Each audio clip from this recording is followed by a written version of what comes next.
이름도 없던 유인원에서 시작해서 이 행성의 지배자가 되기까지 인류의 전체 역사를 꿰뚫는 하나의 거대한 이야기가 있습니다. 오늘 유발 하라리의 사피엔스를 통해 우리가 도대체 누구인지, 어디에서 왔는지, 그리고 어떻게 이토록 막강한 힘을 갖게 되었는지 그 장대한 여정을 함께 따라가 보겠습니다.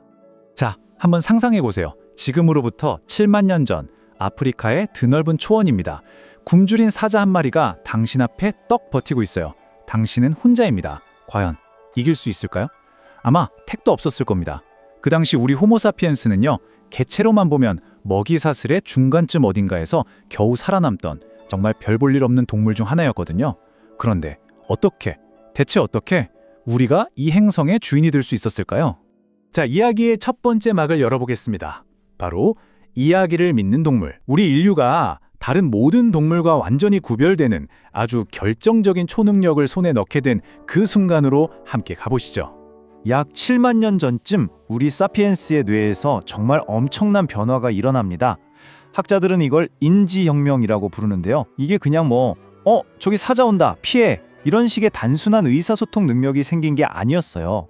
핵심은 눈에 보이지 않는 것, 손에 잡히지 않는 것, 그러니까 신, 국가, 전설 같은 허구를 상상하고 그 이야기를 다른 사람들과 공유하는 능력이 생겨났다는 겁니다. 이 문장이 모든 걸 설명해 줍니다. 정말 기가 막힌 비유죠.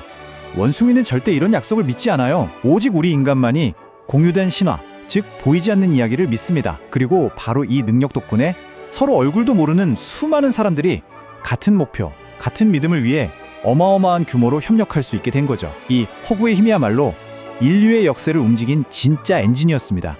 보통 한 사람이 서로 얼굴 알고 이름 외우고 좀 친하게 지낼 수 있는 사람의 수가 생물학적으로 한 150명 정도가 한계라고 합니다. 그런데 우리는 어떻죠?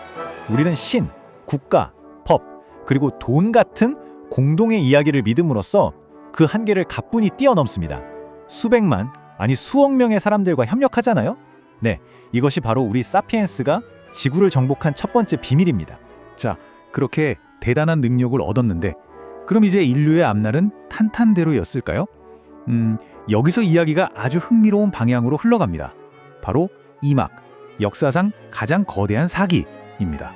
우리가 얻은 그 새로운 힘이 인류를 아주 중대하면서도 비극적인 선택으로 이끌게 되거든요. 약 1만 2천 년 전 인류는 드디어 떠돌이 수렵 채집 생활을 끝냅니다.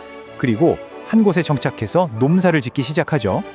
보통 우리는 이걸 문명의 시작, 인류의 위대한 도약 이렇게 배우잖아요. 그런데 말이죠, 유발 하라리는 바로 이 지점에서 아니다 라고 딱 잘라 말합니다.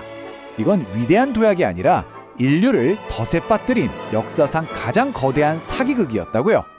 와, 정말 충격적인 주장이죠. 핵심은 이겁니다. 사피엔스가 미를 길들인 게 아니라 거꾸로 미리 사피엔스를 길들였다는 거죠. 이게 무슨 말이냐면요, 인류는 더 많은 식량을 얻을 수 있다는 유혹에 빠져서 밀을 심기 시작했는데 그 결과 어떻게 됐을까요? 오히려 더 좁은 공간에 모여 살면서 하루 종일 뼈 빠지게 일해야 했습니다. 영양 상태는 수렵 채집 시절보다 나빠졌고 전염병은 무섭게 퍼져나갔죠.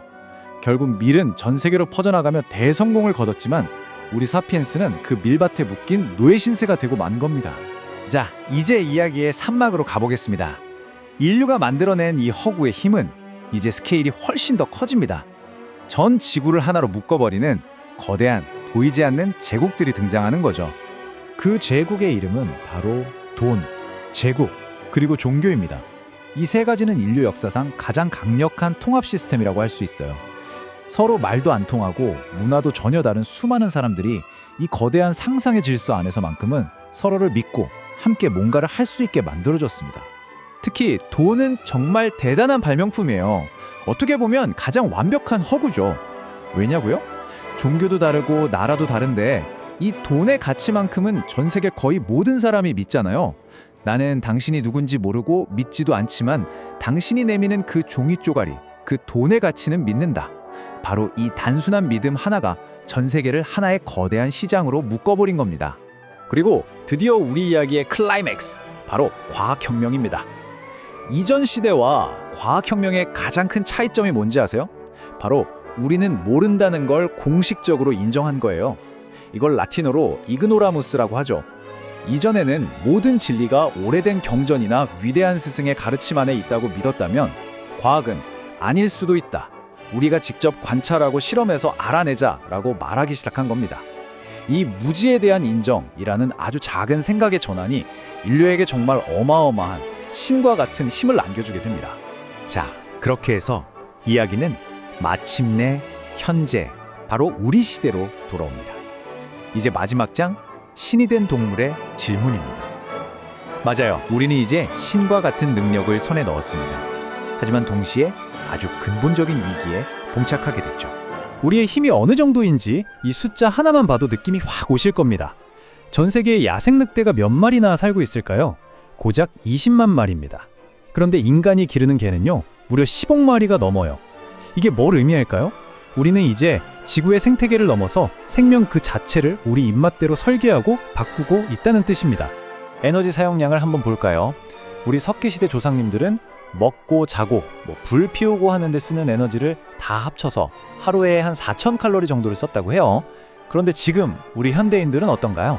자동차를 몰고 컴퓨터를 켜고 냉장고를 돌리는 이 모든 걸 포함하면 하루에 20만 칼로리가 넘는 에너지를 씁니다. 무려 50배가 넘는 힘을 우리 각자가 매일 쓰고 있는 거죠. 자, 이렇게 우리는 정말 어마어마한 힘을 갖게 됐습니다. 그런데 여기서 유발 하라리가 가장 중요하고 어쩌면 가장 아픈 질문을 던집니다. 그래서 우리가 과연 더 행복해졌을까? 그 답은 좀 씁쓸합니다. 바로 행복의 역설 때문인데요. 이게 뭐냐면 우리 몸의 시스템 자체가 끊임없이 더 많은 걸 원하도록 프로그래밍 되어 있다는 거예요.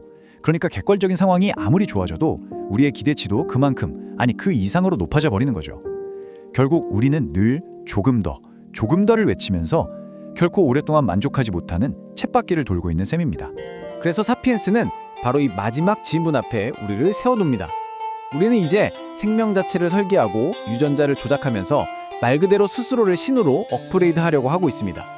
그런데 한번 생각해보세요. 자기가 뭘 원하는지도 제대로 모르면서 늘 불만만 가득하고 책임감도 없는 신이라니. 그것보다 더 위험한 존재가 세상에 또 있을까요?